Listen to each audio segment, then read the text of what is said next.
Assalamualaikum warahmatullahi wabarakatuh.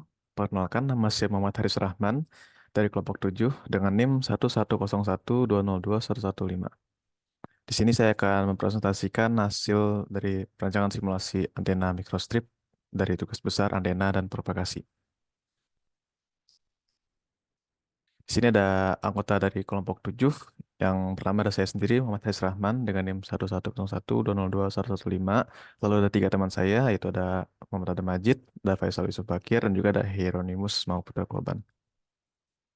Untuk pembahasan kali ini ada 5 topik yang mana ada pendahuluan, dasar teori, lalu dilanjut dengan perancangan, dan hasil dan analisis, lalu juga akan ditutup dengan kesimpulan. Untuk latar belakang sendiri di sini yaitu ada perkembangan teknologi komunikasi ini yang mana didukung dengan perkembangan antena yang memenuhi kebutuhan dari teknologi tersebut. Dan antena ini juga adalah perangkat yang memancarkan energi gelombang elektromagnetik dari media kabel ke udara atau juga sebaliknya dari udara ke media kabel. Karena juga merupakan perangkat perantara antara media kabel dan udara. Jadi antena ini dapat menjadi sebagai pemancar dan juga sebagai penerima atau receiver. Selanjutnya ada tujuan dan batasan. Pertama, tujuan kita ini untuk merancang antena microstrip dengan frekuensi kita ambil 4,1 GHz. Lalu untuk mengetahui cara kerja antena microstrip ini sendiri dengan frekuensi yang sudah ditentukan tadi 4,1 GHz yang nanti akan dibuat beserta dengan parameter-parameternya. Lalu juga untuk mengetahui hasil perhitungan dari simulasi antena microstrip dengan frekuensi kerja 4,1 GHz. Lalu untuk batasannya sendiri, kita hanya berpusat pada antena microstrip dengan frekuensi 4,1 GHz. Lalu untuk bahan substratnya adalah FR4. Lalu software yang digunakan untuk merancang antena itu kita memakai CST. Lalu untuk antena. Nah, antena sendiri ini sudah dijelaskan sebelumnya, itu adalah komponen yang dirancang untuk memancarkan atau menerima gelombang elektromagnetik radio. Ya, jadi energi listrik dari antena pemancar ini dikonversi menjadi gelombang elektromagnetik, lalu oleh sebuah antena gelombang tersebut dipancarkan menuju udara bebas. Nah, lalu apa itu antena microstrip? Jadi antena microstrip ini merupakan antena yang memiliki massa ringan, mudah difabrikasi dan sifatnya juga konformal sehingga dapat ditempatkan pada hampir semua jenis permukaan. Nah, dan ini dibandingkan dengan antena lain juga ukurannya kecil.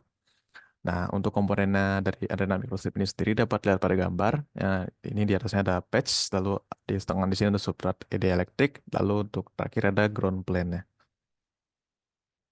Yang mana nanti kita akan hitung untuk white patch-nya dan juga lag patch-nya yang nanti akan dihitung untuk perhitungan di belakang nanti di spesifikasi rancangan.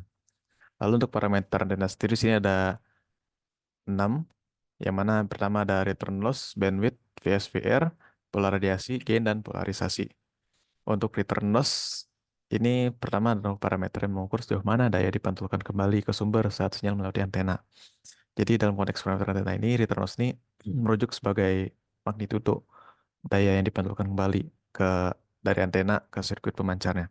Jadi pada umumnya itu juga dia pakai satuan itu desibel atau dB. Dan untuk bandwidth sendiri, ini didefinisikan sebagai kisaran frekuensi yang digunakan untuk oleh suatu sistem. Jadi lebar pita antena ini dapat ditentukan oleh sejumlah karakteristik yang memenuhi spesifikasi yang telah ditetapkan. Lalu yang ketiga ada VSWR, yang mana itu dia rasio gelombang tegangan yang berdiri, didefinisikan sebagai perbandingan antara amplitudo gelombang berdiri maksimum dan juga dengan gelombang amplitudo berdiri minimum. Yang keempat ada pola radiasi. Nah, di mana pola radiasi antena ini representasi visual dari daerah antena mengirim atau menerima sinyal dalam ruang. Nah, jadi pola ini itu mencerminkan seberapa kuat atau lemah sinyal yang akan diterima atau dikirim oleh antena ini dari berbagai arah. Lalu kelima ada gain. Nah, jadi gain sendiri ini merupakan ukuran seberapa efektif antena itu dalam mengarahkan dan memperkuat sinyal dalam suatu arah tertentu. Jadi dibandingkan dengan kondisi di mana antena tersebut tuh meradiasikan daya secara merata ke segala arah. Hmm. Lalu parameter terakhir di sini ada polarisasi, yang mana dalam konteks parameter antena ini dia merujuk kepada arah osilasi medan listrik dari gelombang elektromagnetik yang dihasilkan atau diterima oleh antena tersebut. Lalu kita masuk ke perancangan antena. Di sini untuk perancangan antena kita harus menghitung 3 dimensi. Untuk dimensi pertama itu kita hitung dulu dimensi patch antena. Jadi patch antena ini kita hitung ada dua, ada lebar patch dan juga panjang patch. Yang mana di sini sudah ada rumusnya untuk lebar patch atau wide patch. Di sini terlihat ada yang WP. Nah, variabel WP itu lebar patch. Ada rumusnya, tinggal kita masukkan saja variabel-variabelnya. Lalu kita hitung dan dapat hasil akhirnya nanti 22,47 mm.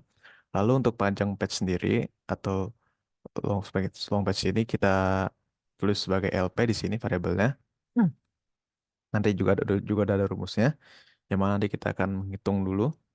Kita masukkan sama seperti tadi variabel-variabelnya, lalu kita dapatkan variabel yang dibutuhkan, lalu kita masukkan juga ke dalam rumus LP ini yang didapat hasilnya 17,127 mm. Nah, setelah kita dapat tadi lebar patch atau wide patch dan juga panjang patch atau long patch ini, kita bisa lanjut menghitung dimensi ground plane, yang mana dimensi ground plane ini juga menghitung lebar dan panjangnya. Untuk lebar ground plane sendiri atau wet ground ini kita tulis sebagai WG, yang mana nanti kita akan butuhkan variabel dari si WP ini atau wet patch yang tadi kita hitung barusan. Nah, jadi hasil lebar patch atau wet patch tadi kita masukkan ke dalam rumus lebar ground plane sehingga kita dapatkan hasilnya 35,92 mm. Sementara untuk panjang ground plane juga sama, di sini ada rumusnya. Tinggal kita masukkan saja variabelnya. Nah, di sini kan diminta variabel daripada panjang patch-nya atau LP. Nah, tadi kan sudah kita dapat 17,127. Nah, tinggal kita masukkan saja sehingga kita dapat LG-nya ini atau panjang ground plane ini 26,72 mm. Nah, setelah kita dapat dua dimensi tadi, kita bisa lanjut ke dimensi yang terakhir. Yang ketiga ini ada dimensi feed strip line antena. Jadi di sini sama juga kita hitung lebar dan panjangnya. Dan untuk lebar feed sendiri kita lihat di sini ada rumusnya. Nah, di sini kita masukkan saja variabel-variabelnya yang diminta. Dan dari rumus ini sehingga kita dapatkan di sini WF-nya atau lebar feed-nya itu wide feed-nya itu dapat 7,23 mm.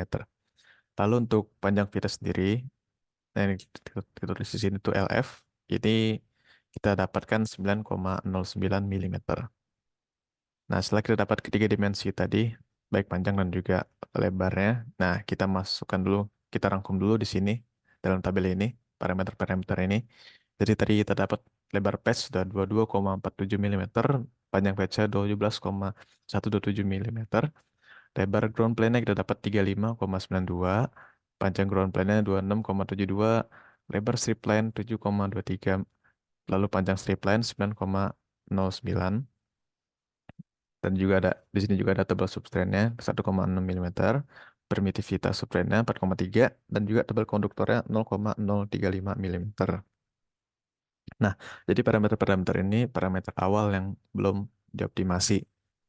Nah, di sini dapat kita lihat desainnya.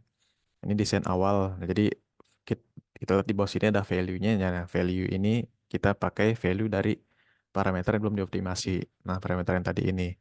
Nah, nah yang ini untuk desain yang telah dioptimasi, yang artinya ini value-nya ini dia sudah memakai parameter yang sudah dioptimasi. Nah, untuk parameter yang sudah dioptimasi ini kita ubah lebar patch-nya menjadi 18,2 mm, lalu panjang patch-nya ini kita ubah jadi 16,32 mm, lalu lebar dan panjang ground plane-nya masih sama, sementara lebar strip line ini kita ubah jadi 3,11 mm, lalu untuk panjang strip line sendiri kita pakainya 9,30 mm. Sisanya masih sama seperti parameter sebelumnya. Nah, jadi setelah kita membuat desain ini, desain yang sudah memakai parameter optimasi ini, kita bisa lanjut.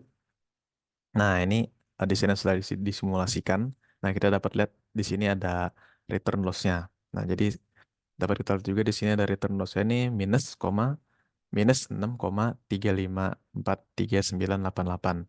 Nah, ini merupakan return loss dari desain yang sudah disimulasikan. Nah, kita bisa lanjut ke slide selanjutnya. Di sini ada VSVR. Nah, jadi di sini kita juga dapat hasil VSVR-nya dari desain yang sudah disimulasikan. Dapat kita lihat pada gambar 2,85445525. Nah, itu VSVR-nya. Untuk selanjutnya sendiri kita dapat di sini ada gain juga dari simulasi ini. Nah, dapat kita lihat di gambar juga ada di situ gainnya 1,325 dBi atau desibel. Nah, lalu untuk selanjutnya di sini ada pola radiasi. Nah, jadi di simulasi ini juga memberikan hasil pola radiasi. Dan untuk pola sendiri dapat kita lihat pada gambar. Nah, kalau jika kita lihat pada gambar ini, sebenarnya dapat kita simpulkan jika pola ini tuh dia pola radiasi ini unidireksional. Lalu untuk selanjutnya kita juga dapatkan hasil polarisasi optimasi yang mana kita pada gambar di sini dia 40 far fieldnya. Lalu untuk selanjutnya di sini ada bandwidth optimasi juga. Di sini dapat kita lihat pada gambar juga ya sekitar 2 MHz. Nah, kesimpulannya jadi antena microstrip ini dapat didapatkan pada hampir semua jenis permukaan ya karena antena ini memiliki ruang atau ukuran yang lebih kecil dibandingkan antena lain dan juga permukaan yang tadi.